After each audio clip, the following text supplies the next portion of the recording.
안녕하세요. 오늘 7월 17일 청년부 예배를 드리겠습니다. 먼저 사도신경으로 신앙을 드릴게요.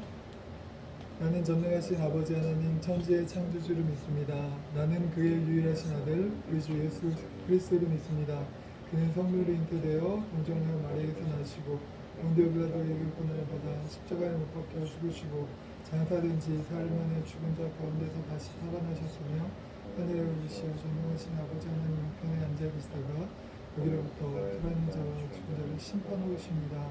나는 성령을 믿으며 거룩한 공교회와 상대의 구제와 죄를 용서받는 것과 몸의 부활과 영생을 믿습니다. 아멘. 자, 오늘 하나님이 우리에게 주신 말씀 바로 보겠습니다. 요한복음 7장 17절이에요. 요한복음 7장 17절.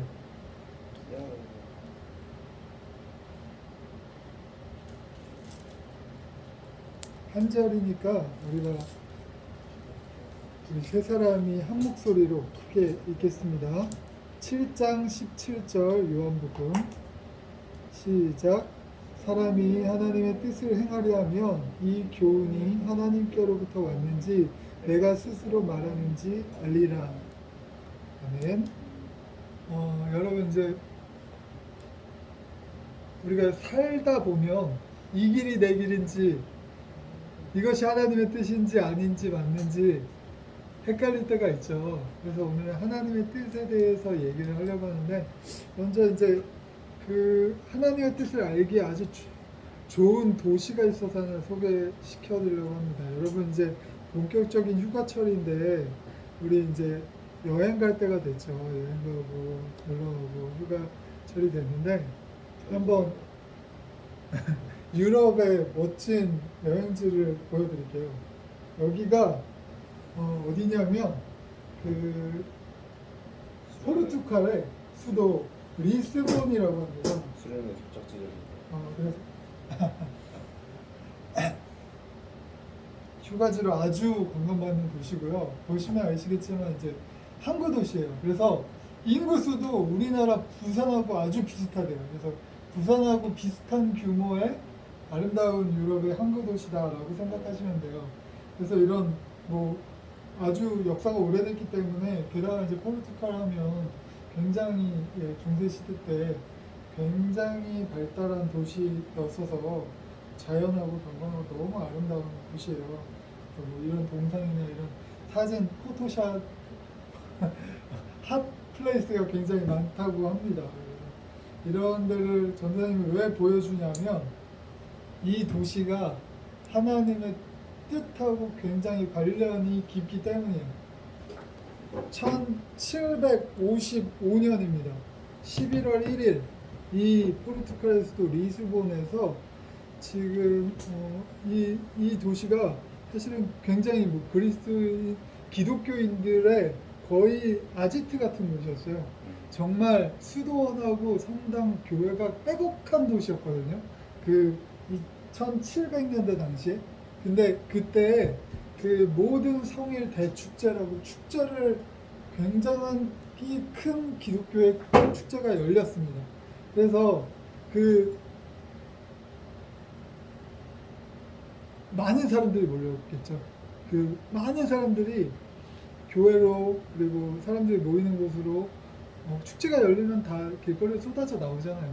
그것과 마찬가지로 모든 사람들이 축제에 들떠서 거울 길거리로 쏟아져 나올 때였어요. 오전 9시 40분 이 진짜 인류 역사의 가장 중요한 대지진이 일어났습니다.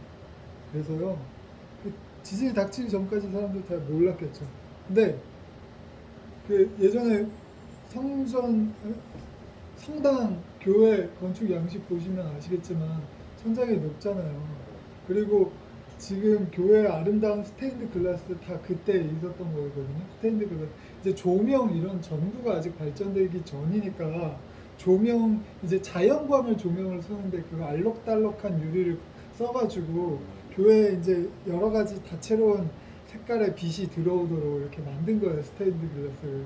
그래서 이제 해 뜨는데 스테인드 글라스를 잘 설치해 놓으니까 이제 사람들이 예배당 안에 모여 있으면 아름다운 빛이 막 형형백색의 빛이 약간, 그러니까 옛날에는 그 1700년대는 아니지만 옛날에는 교회에서 파티를 했다고 할 정도로 이렇게 화려한 곳이 교회였어요. 그래서 사람들이 다 축제를 들으려고 모여 나왔는데 대지진이 일어난 거지. 그러니까 먼저 지진이 일어나면 가장 약한 부분부터 망가지겠지.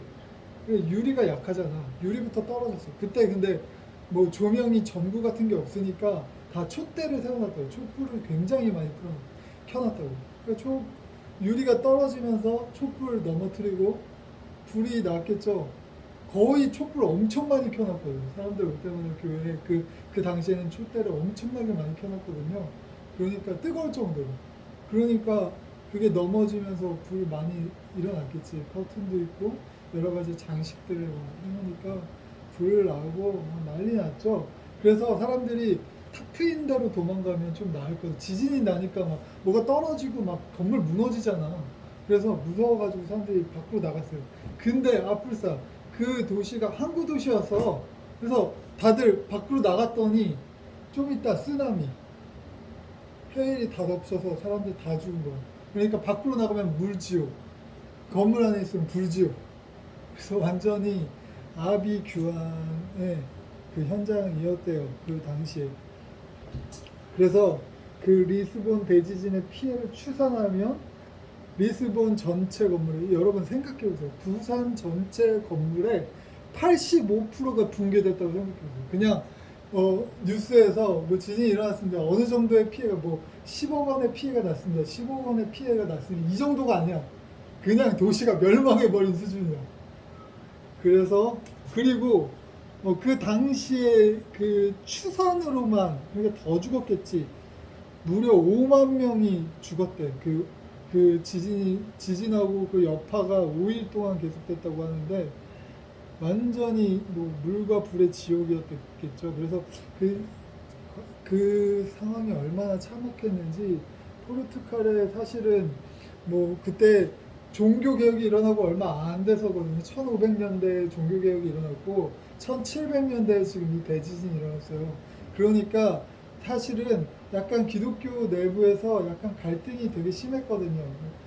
개신교 성직자, 그 다음에 성공회, 캐톨릭, 다 원수지간처럼 지냈어.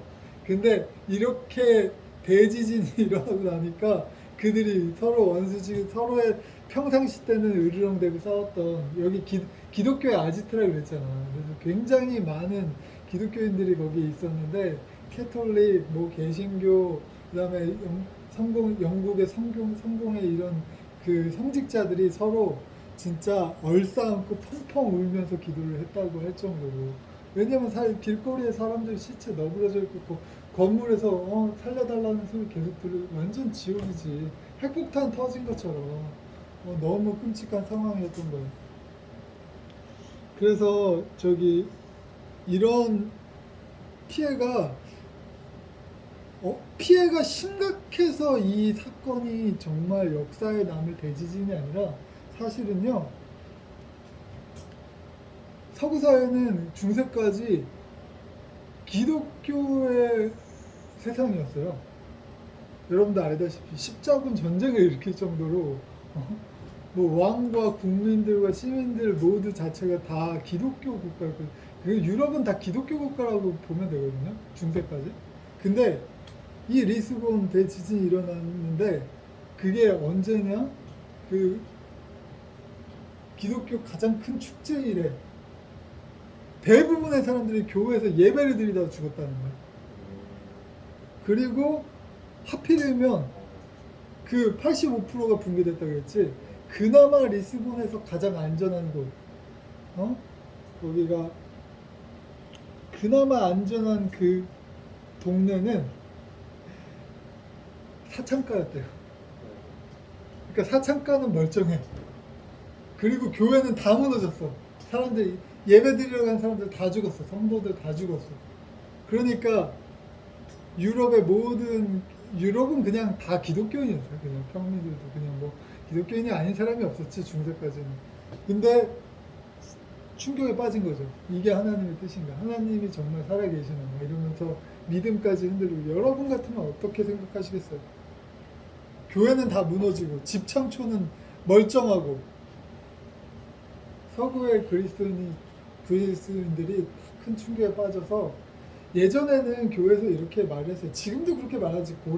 고난이나 시련에서 교훈을 얻으라고 말을 하잖아요.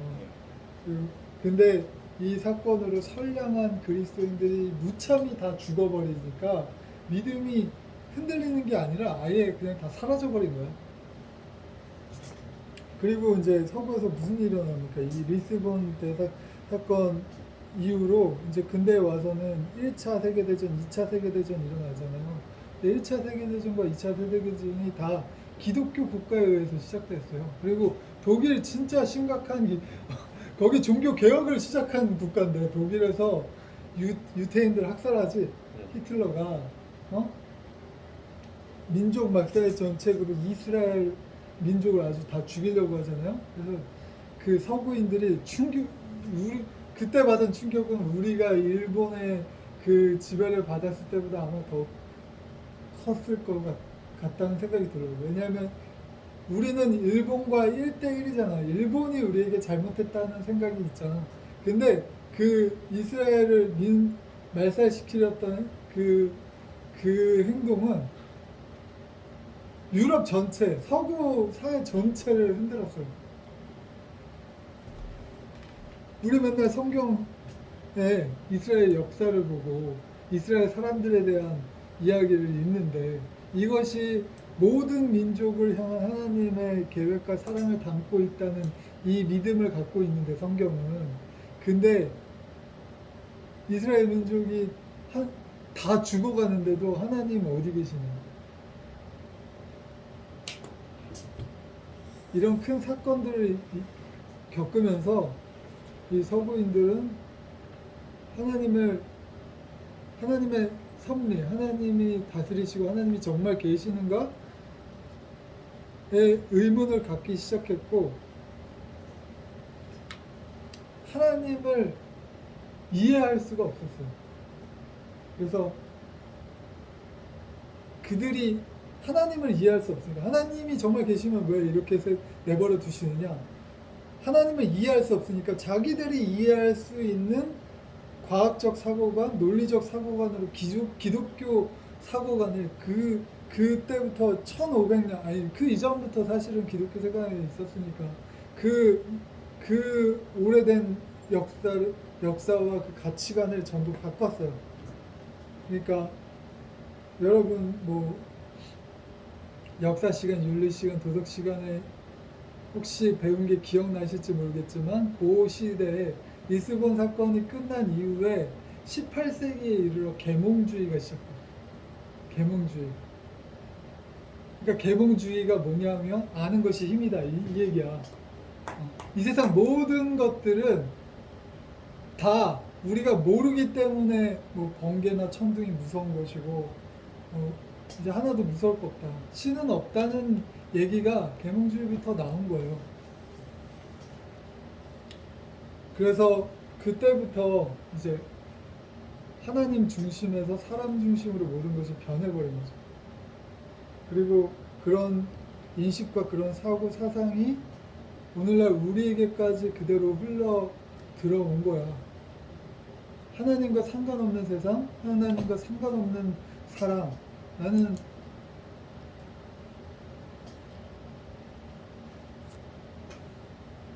나다. 이런 인식이 너무나도 당연하게 여겨지고 있습니다. 근데 우리의 믿음대로라면 우리는 하나님을 떠나서는 내 존재를 정의할 수가 없어요. 내가 왜 이 세상에 뚝 떨어졌는지 우리는 하나님이 만물을 창조하셨다고 믿잖아요. 사람을 창조하셨고 그리고 우리를 사랑하신다는 것을 믿잖아요. 근데 세상 사람들은 안 믿죠. 그래서 하나님을 이해할 수 없어서 하나님을 대체하는 논리들을 하나씩 하나씩 만들어요. 근데 그것이 다 과학은 똑똑하고 신앙 교회단 뭐 한간에 뭐 제가 어떤 커뮤니티에서 이런 얘기 들었습니다. 종교는 진짜 마음이 심약하고 좀 뭔가 문제 있는 사람들이 믿는 거다. 소위 과학적이고 똑똑한 자기가 똑똑하다고 생각하는 사람들이 그런 얘기를 하는 걸 들었어요. 그래서 지금 믿는 우리들은 하나님을 이해할 수 없잖아. 그러니까 리스본을 왜 그대로 놔뒀는지, 하나님이 있는데 왜 유태인들을 다 히틀러에게 죽게 만드셨는지 이해할 수 없는 문제들이 있잖아요. 그 하나님을 이해할 수 없는 것을 다루는 학문이 신학이고, 그 중에 여기 이 파트가 뭐냐 하면 그걸 섭리론이라고 하거든요. 하나님의 섭리론. 그러니까 하나님의 섭리란 말은 다스릴 리 해가지고 똑같은 말 두 번 나오면 강한 긍정이에요. 그러면 하나님이 엄청나게 다스린다, 하나님이 완전하게 다스린다.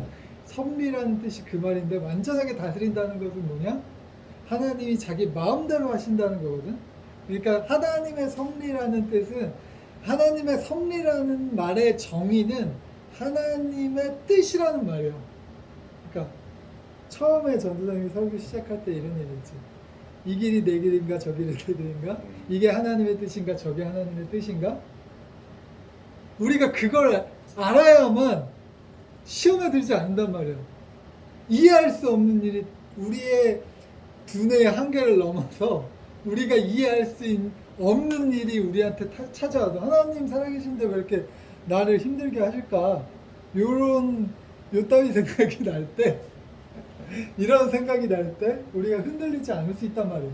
그게 하나님의 섭리를 공부하는 목적이에요. 그래서 하나님의 섭리에 대해서 오늘 얘기해 봅시다. 하나님의 뜻! 그러니까 섭리라는 어려운 말 쓰지 말고 하나님의 뜻이라는 말 씁시다. 하나님의 뜻에 대해서 오늘 얘기를 해봅시다. 그래서 기독교 2000년 역사 동안 사람들이 이해할 수 없는 시험을 많이 당했겠지. 리스본 사건은 근데 워낙 큰 사건이라 사람들이 수많은 서구인들이 믿음을 잃을 정도로 심각한 사건이었어. 근데 그 전까지도 사람들이 이해하지 못하고 정말 하나님이 정말 살아계시는데 왜 이 세상은 요지경일까 하는 일들이 굉장히 많았겠지. 그래서 2000년 역사 동안 기독교인들이 생각을 했어요. 머리를 굴려서 똑똑한 교회 다니는 사람 중에도 저 학문을 하시는 분들이 있고 현장에 나가서 일하시는 모두 재능이 각각 성경에 나와 있듯이 하나님의 은사가 각각 제각각이잖아요. 기술과 재능이 각각 제각각이잖아요. 그러니까 그 중에 이런 문과이신 분들이 계속해서 하나님은 왜 이해할 수 없는 행동을 하시고 하나님은 왜 우리가 이해할 수 없는 시험을 주시는가 연구를 했어요. 그래서 오늘 전도사님이 간단하게 그것들을 얘기해 줍니다. 그러면 아마 여러분이 이해할 수 없는 시험을 당할 때 그래도 여러분의 믿음이 흔들리지 않는 어떤 실마리가 될 것 같아요. 그래서 첫 번째로는요, 하나님의 뜻에는 두 종류가 있다. 근데 첫 번째 하나님의 뜻은 하나님께서 드러내신 뜻, 나타내신 뜻, 보여주신 뜻이에요. 그래서 쉽게 말하면 하나님이 보여주신 뜻은 성경이에요.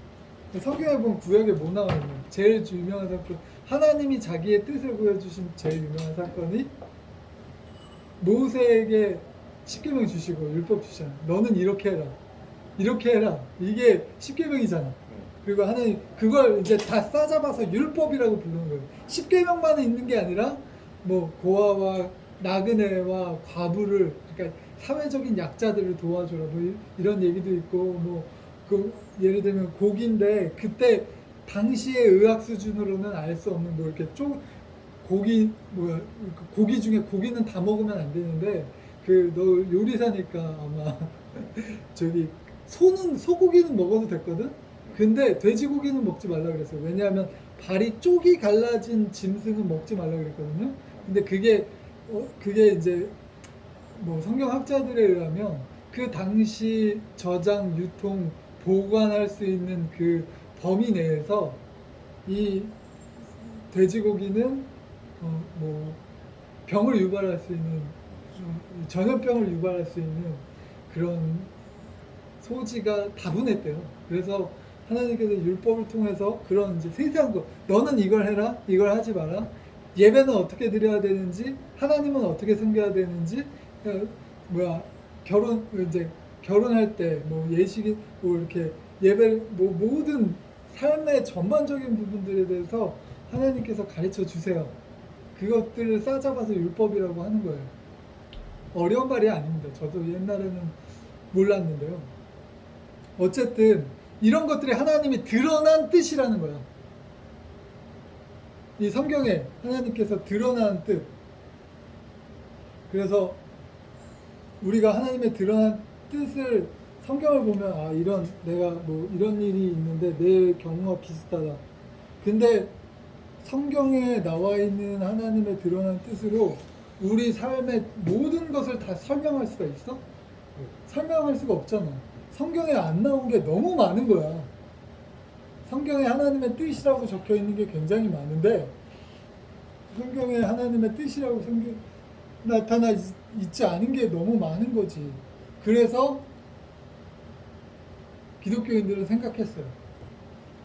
과거의 기독교인들 두 가지 하나님의 뜻이 있는데 하나님의 드러난 뜻이 있고 하나님의 숨겨진 뜻이 있다. 그 하나님의 숨겨진 뜻은 예를 들면 뭐 총기 문제는 총기 규제해야 되나? 우리 그리스도인들은 총 잡으면 돼? 안 돼. 아니면 뭐 진짜 어떤 이단들은 기독교 이단 중에 어떤 사람들은 정말 너무 극단적으로 하나님의 말씀을 해석해서 군대 거부하죠. 총 잡는 거, 사람 살인하는 거 거부하잖아요. 그렇잖아. 그리고 예를 들면 예수님이 이 성경 쓰였을 때 없던 거 뭐 핵 문제. 핵 어떻게?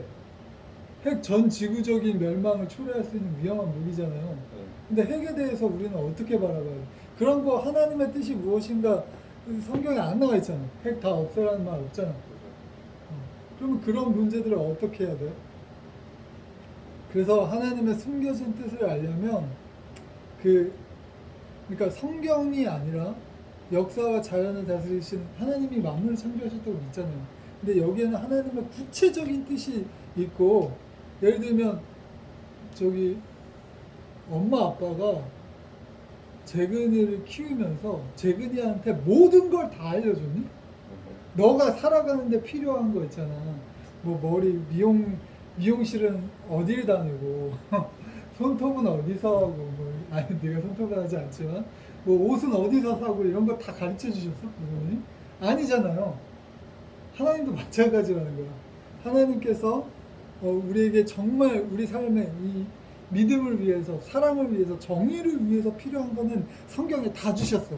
근데 우리가 어느 미용실에 가야 되는지 어느 가게에서 옷을 사야 되는지는 안 가르쳐 주셨다고. 그게 숨겨진 뜻이라고 할 수 있는데 우리가 그래서 역사를 통해서 만물을 창조하신 자연 속에서 하나님의 뜻을 찾아가야 된다는 거죠. 예를 들면 이제 노예 12년이라는 그 영화를 보면 미국의 역사가 나오는데 미국의 근현대 역사 가운데 중요한 전쟁이 두 개 있습니다. 뭐냐면요. 첫 번째는 영국으로부터의 독일 독립전쟁. 미국이 원래 영국에서 사람들이 건너가서 세운 나라잖아요. 청교도들이 미국으로 메이플라워 타고 건너가서 세운 나라잖아요. 여러분 어렸을 때 배웠던 걸 다시 한번 떠올려 보세요. 그리고 미국 근현대사의 정말 중요한 두 번째 전쟁 뭔지 아세요? 바로 그 유명한 대통령 아브라함 링컨 대통령이 북군이 되고 미국 남부 연합과 북부 연합이 남북 전쟁, 미국의 남북 전쟁. 왜 왜 전쟁했는지 알아? 미국이? 내전이 일어났잖아. 왜 전쟁이 일어났는지 알아요? 노예제도 때문에. 그렇지. 노예제도 때문에. 그 남부 연합 사람들은요, 지금 미국의 북쪽과 미국의 남쪽 모든 사람들은 다 그리스도인이에요. 근데 왜 이 기독교인들이 서로 싸우느냐? 남쪽의 사람들이 보통 뭐 영화나 이런 데서 보면 나쁜 사람들로 그려지는데 그렇지 않아요. 사실 알고 보면 이 사람들은 지금 흑인 노예 제도를 찬성하고 있고요. 남쪽은, 북쪽은 흑인 노예 제도를 반대하는 사람들이에요. 근데 서로 흑인 노예 제도를 하나님의 뜻이라고 생각했어. 남쪽의 사람들은. 지금은 누구나 노예가 나쁜 것이라고 생각하잖아요. 근데 불과 300년, 200년, 300년 전만 해도 그렇지 않습니다. 여러분, 불과 100년 전만 해도 여성에게 투표권이 없었어요. 이 지금 근현대사에 지금 여러분이 지각 변동이 일어난 세상을 살고 있는 거야. 200년 전까지만 해도 노예가 아직 남아 있었어. 그때만 해도. 여러분 두 세대, 세 세대만 거쳐 올라가도. 그때, 그래서 그 흑인 목사님 중에, 미국에서 가장 유명한 목사님 중에 마틴 루터 킹 목사님이 흑인 인권 운동을 위해서 싸우다가 그 얘기하잖아요. 나는 그 유명한 연설하잖아요. I have a dream. 나는 꿈꿉니다. 내 흑인 손자와 백인 친구가 함께 손잡고 노는 것을 꿈꿉니다. 이 노래로 엄청나게 많은, 이 연설로 엄청나게 많은 노래 가사가 아직도 I have a dream 이라고 하면 마틴 루터 킹을 먼저 생각해요. 그 사람의 연설문에서 따온 단어기, 그 문장이기 때문에. 지금 너무너무, 하여간 미국 현대 역사의 가장 중요한, 어쨌든 그렇습니다. 그래서 지금 불과 그게 200년밖에 안 된 거예요. 우리가 지금 당연하게 생각하는 거 있잖아요. 그게 역사에 피비린내 나는 싸움을 다 겪고 나서 지금 우리가 당연하다고 생각하는 거지. 그냥 절대 그렇지 않아요. 여성 인권은 땅에 무슨 개나 져버렸습니다. 200년 전만 해도 정말, 와. 그래서 그 과거에, 그 오랜 옛날에 고아와 나그네와 과부를 돌보아 주라는 하나님의 율법이 그래서 대단한 거예요. 그때 당시에는 사람 취급을 안 했거든요. 와. 그리고 사람을 개 취급하면서 노예를 부려먹었잖아요. 근데 그걸 너무 당연하게, 기독교인들조차 그걸 너무 당연하게 생각해서 그걸 하나님의 뜻이라고 생각했다니까. 그래서 하나님의 뜻을 위해서 성전을 한 거예요. 전투를 한 거예요. 그 사람들은. 그리고 남쪽의 연합들이 그렇게 해서 하나님의 뜻이라고 싸우고, 북쪽의 링컨이 아니다, 노예제도는 하나님의 뜻이 아니다 라고 해서 서로 싸운 거거든요. 아시겠어요? 네. 그래서 우리가 미국의 역사를 통해서 배울 수 있는 건, 하나님의 뜻을 함부로 속단해서는 안 된다. 하나님의 뜻이 당연하다고, 지금 뭐 이렇게 당연하다고 생각하는 것들, 시대가 지나면 무너질 수 있는 거예요. 노예제도가 당연하다고 생각했다니까. 200년 전만 해도 미국 사람들 당연히, 그래서 흑인 역사가, 미국 사람들, 흑인들이 그래서 울분이 있는 거야. 걔네들이 그래서 흑인, 혹시 여러분 가스펠, 흑인 연가나 흑인 R&B나 흑인 음악들은 전부 다 거기에서 노예로 핍박받은 서름에서 시작됐어요. 거의 제가 음악을 좋아하기 때문에 여러분하고 이런 얘기를 할 수 있어서 기쁜데요. 어쨌든 미국 역사를 통해 우리가 배울 수 있는 것은, 하나님의 뜻을 함부로 속단해서는 안 된다. 무조건 단순 명료한 답을 원해서는 안 된다. 문제가 복잡하니까 때로는 답도 복잡할 수 있다. 대신 하나님의 뜻은 우리가 상상도 할 수 없는 방식으로 이루어진다는 걸 인정하고 항상 열린 마음을 가져야 된다는 거예요. 하나님의 뜻에 대해서. 그래서 근데 이제 그러면 하나님의 뜻을 우리는 전혀 알 수 없냐? 그러니까 하나님이 우리에게 주신 아까 이 성경이 하나님의 드러난 뜻이라고 했고 하나님의 숨겨진 뜻이 있다고 했죠. 그러면 하나님이 숨겨진 뜻, 우리 인생을 살면서 뭐 핵 문제나 총기 문제나 이 성경에 나와 있지 않은 모든 문제들에 관해서는 그러면 우리는 전혀 알 수 없냐? 답을 전혀 알 수 없냐? 시간이 지나야만 아냐? 그렇지 않습니다. 하나님께서 우리가 먼 길을 갈 때 처음 가는 길도 가면 도로를 이제 차 운전을 해보면 고속도로 타면 다 이정표가 나오죠. 그리고 뭐 모르면 우리가 GPS 켜서 내비 키죠. 그것처럼 성경이 우리에게 내비가 되는 거예요. 그래서 성경에 하나님의 뜻이라고 확실히 말하는 역사가 딱 두 가지가 있습니다. 그게 뭐냐면요. 성경 안에 있는 역사 중에 이건 하나님의 뜻이다 라고 명확하게 말하는 게 두 가지가 있는데요. 구약의 하나, 신약의 하나. 구약에는 뭔 것 같으세요? 이건 하나님 역사적인 사건 중에 구약의 역사적인 사건 중에 하나님의 뜻이다. 이건 명확하게 하나님의 뜻이다라고 성경 안에서 말하고 있는 자신 있게 말하고 있는 건 뭐냐면요. 시간 절약을 위해서 바로 답을 말씀드리면 바로 아브라함을 부르셨다는 겁니다. 아브라함으로부터 이스라엘 역사가 시작되거든요. 아브라함 굉장히 잘 살고 있었어요. 자기 아버지 땅에서 하란이라는 자기 아버지 땅에서 굉장히 잘 살고 있었는데 하나님이 어느 날 부르십니다. 내가 내게 명령한 땅으로 가라. 내가 너에게 지시할 땅으로 가라. 그 땅이 가나안 땅이고 그 땅이 오늘날 후에 이스라엘 땅이 되는 거거든요. 근데 하나님께서 아브라함에게 말합니다. 너의 본토 친척 아비집이잖아. 너의 그러니까 가족을 다 버리고 새로운 모험을 떠나라. 내가 너에게 명령한 땅으로 가. 아브라함 굉장히 부담스럽고 힘들었을 거예요. 근데 하나님 성경에 뭐라고 나와 있냐면요. 아브라함이 그때 원래 아브라함 원래 하나님이 이름을 새로 지어주세요. 아브라함에서 아브라함이 되거든요.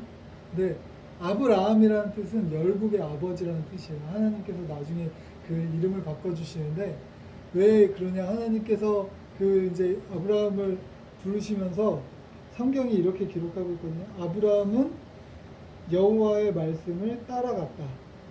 그러니까 하나님의 뜻은 우리가 성경을 통해서 봐야 하는 이정표는 우리가 모르는 길을 찾아가려면 아브라함처럼 말씀을 따라가야 돼요. 근데 그 말씀을 따라가는 것이 무엇이냐? 하나님의 섭리, 하나님의 뜻. 하나님께서 아까 전에 하나님의 뜻이 하나님이 다스리시는 것이고 마음대로 다스리는데 자기 마음대로 못하면 다스리는 게 아니지. 자기 마음대로 하는 게 다스리는 거라고 했잖아요. 근데 마음대로 한다? 그 말은 하나님께서 기뻐하시고 좋아하시고 원하시는 대로 한다는 뜻이거든. 그러니까 말씀을 따라갔다는 거죠. 하나님의 뜻이라는 것은 하나님이 기뻐하시고 좋아하시고 하나님이 원하시는 하나님이 마음대로 하실 수 있도록 해드리는 것이 하나님의 뜻이란 말이에요.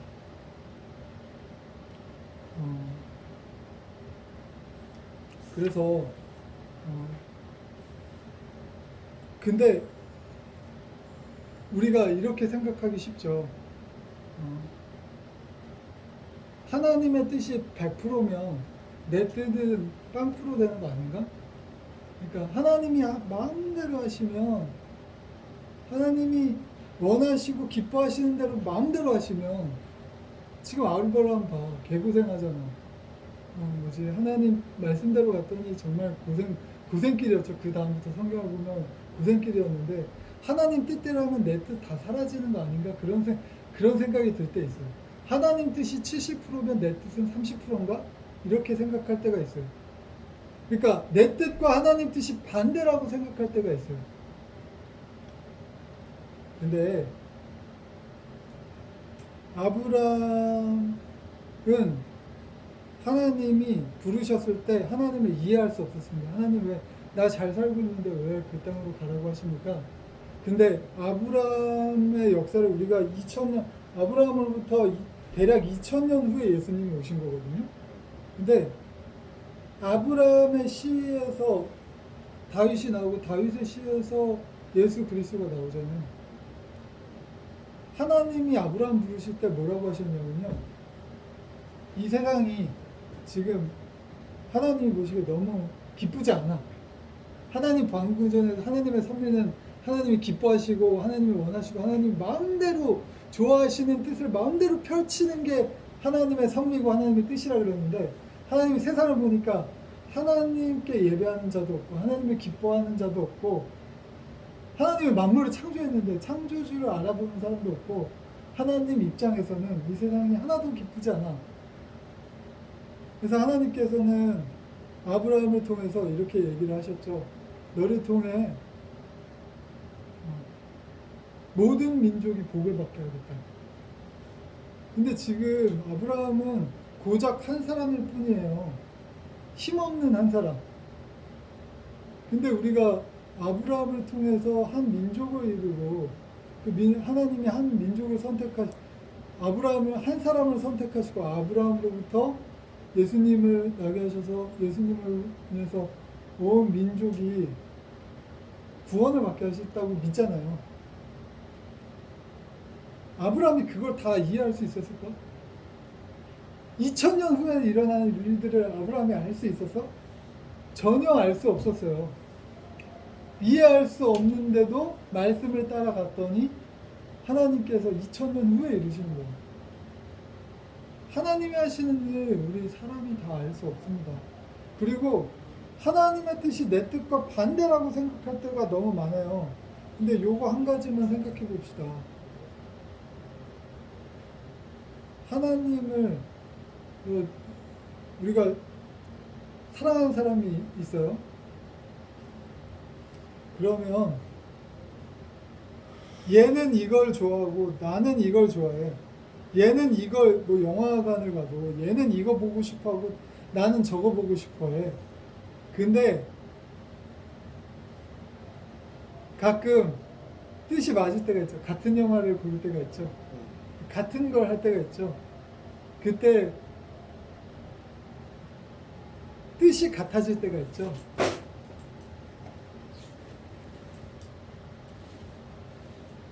근데 사랑하면 사랑할수록 뜻이 맞는 일이 더 많아집니다. 왜냐하면 내가 더 맞추고 내가 더 맞추니까요. 서로 맞춰가니까 뜻이 내 뜻과 이 사람의 사랑하는 사람의 뜻이 같아질수록 더 사이가 깊고 친밀하다는 증거입니다. 우리와 하나님 관계도 마찬가지죠.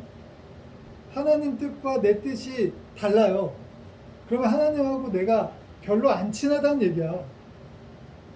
하나님 뜻과 내 뜻이 같아지면 하나님과 내가 무지하게 사랑하고 있다는 뜻이에요. 아시겠어요? 그래서 하나님 뜻과 내 뜻이 반대라고 생각하는 착각과 오해를 버리시기 바랍니다. 그리고 하나님의 말씀을 다 우리가 아까 이해할 수 없다고 했잖아요. 리스본 대지진도 그렇고 이 세상에 일어나는 모든 일들 하나님 뜻 다 알 수 없지만 그것 때문에 우리의 믿음이 떨어져서는 안 됩니다. 아브라함 보세요. 믿음을 따라갔더니 그가 이해할 수 없는 방식으로 하나님은 아브라함을 통해서 모든 민족에게 축복의 통로가 되게 하시잖아요. 우리의 삶에 하나님이 일하시는 방식도 똑같아요. 하나님의 뜻이 이루어지는 것도 똑같아요. 우리가 하나님께 깊은 사랑의 관계 속에 들어가면 하나님의 뜻과 내 뜻이 같아지고 그래서 오늘 말씀처럼 오늘 우리가 7장 17절 말씀 읽었죠. 사람이 하나님의 뜻을 행하려 하면 이 교훈이 하나님께로부터 왔는지 내가 스스로 말하는지 알리라. 이 말은 결국 뭐냐 하면요. 하나님 사랑하면 하나님 뜻이 내 뜻이란 얘기야.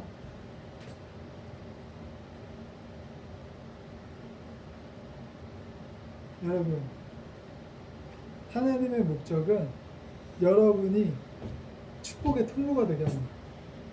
하나님의 목적은, 하나님의 뜻은, 그러니까 목적이 뜻이잖아요. 하나님의 뜻은 여러분을 통해서 모든 민족이 복을 받게 하는 거예요. 거창하게 모든 민족까지는 아니지만 여러분 가족과 여러분 사회와 여러분이 있는 모든 친구들 사이에서도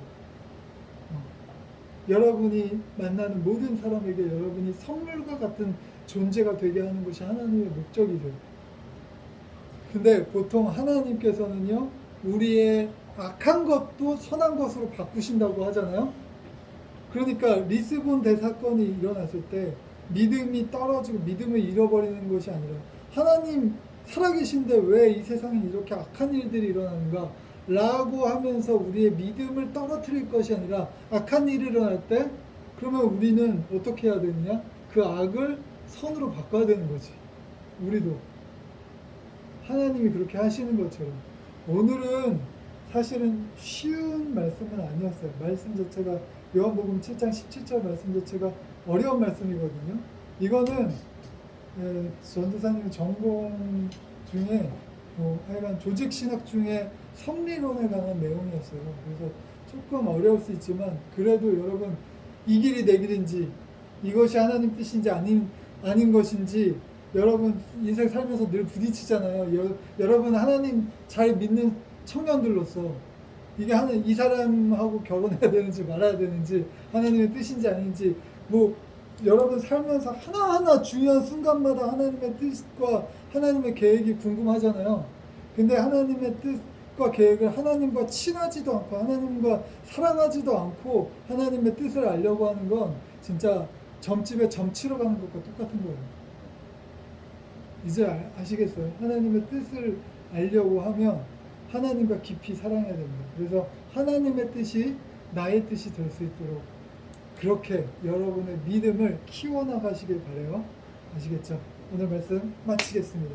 잠깐 기도하고 오늘 영상을 끌게요.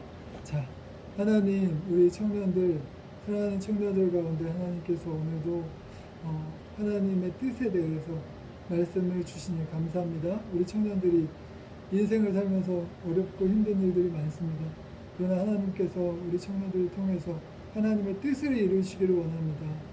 원하시는 줄 믿습니다. 하나님, 주님께서는 우리의 악도 선으로 바꾸시는 하나님이신 줄 믿습니다.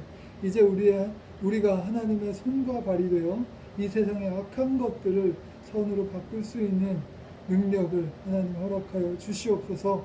감사드리며 예수님의 거룩하신 이름으로 기도하였습니다. 아멘. 하늘에 계신 우리 아버지의 이름을 거룩하게 하시며 아버지의 나라가 오게 하시며 아버지의 뜻이 하늘에서 같이 땅에서도 이루어지게 하소서.